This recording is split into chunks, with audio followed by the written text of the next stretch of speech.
Hi and welcome. My name is Tolan and I'm the co-founder of Productivity Me.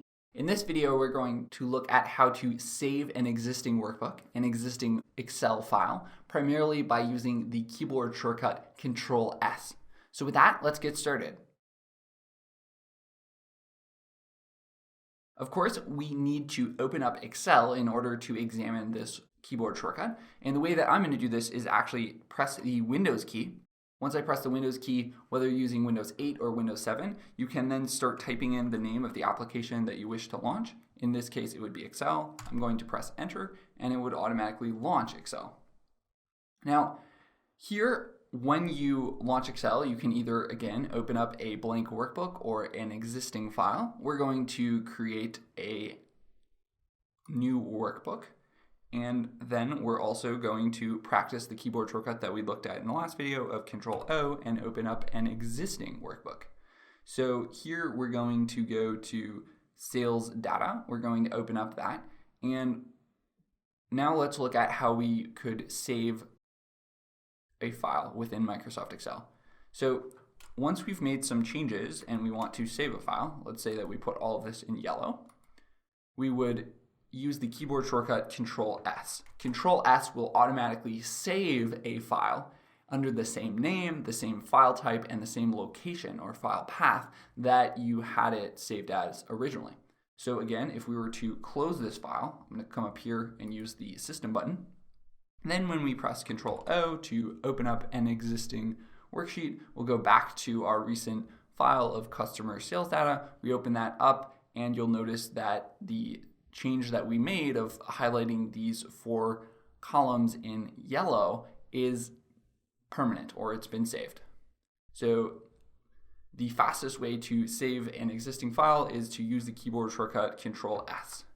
Now, if you wanted to save a file, so say that we're going to make some more changes, maybe we're going to put all of this in, I don't know, blue or green. Let's put this in green and say we did not remember the keyboard shortcut Ctrl S. If instead we wanted to save this file, we would come up here to the File menu and then go to Save. Clicking the Save button will again save the file as customer sales data, and it will save it in the same file location. So again, we would close this and we would go to Ctrl O. If we wanted to open up, let's say, that file, we could go to our documents. I believe it's in the test folder. And so here, again, you can see that at 11:37 a.m. on July 23rd, 2015, we save this file. We open it up, and again, we have the first set of changes we made here in yellow and the second set of changes that we made here in green. So with that, we'll now look at what would happen if we wanted to save a new file. If we wanted to save a new file, we're going to press Ctrl N to create that new file. When you come here and you make changes to a file, and then you go to File, Save, you'll notice that we get a different menu. It's going to default to the Save As menu. So in Excel 2013, or rather the Office Suite 2013, when you're saving a new file, it's going to automatically go to the Save As functionality, which we'll discuss in the next video. However, Save As basically just allows you to pick the specific location that you want to save a file. So again, we're going to save this in the test folder. We could say, call this test123.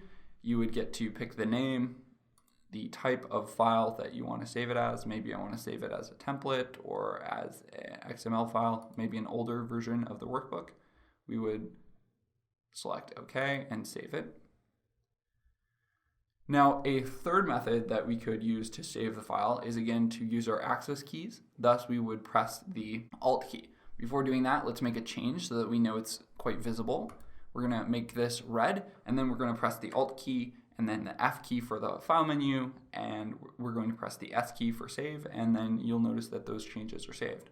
When we exit out of that document and we go Ctrl O to open up a recent document, we'll go to test123, which is the file we just created. And you'll notice here that changes is in red and it has been saved.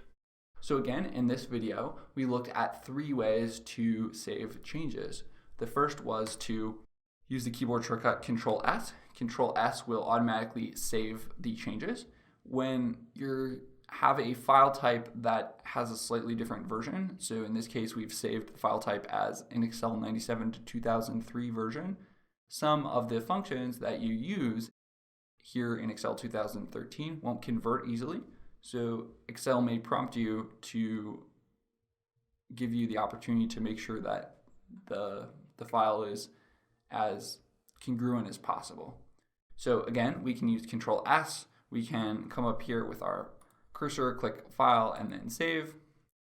You might get this file menu or this dialog box. And lastly, we can press the Alt key, the F key, and then the S key. And because this is an older version of Excel, or the file extension is an older version of Excel, we'll get this file menu, we'll press OK, and those changes will have been saved. So thus, when we open up that file, you'll notice that it's going to be red text and a green highlight. So with that, in our next video, we will discuss the nuances of using the Save As feature within Microsoft Excel. Particularly, we'll look at the keyboard shortcut of F12. The F12 function key will automatically launch the Save As dialog box, or the Save As menu, which will allow us to change the file name, to modify the file type, or the file location. So check that out in our next video, and as always, thanks for watching.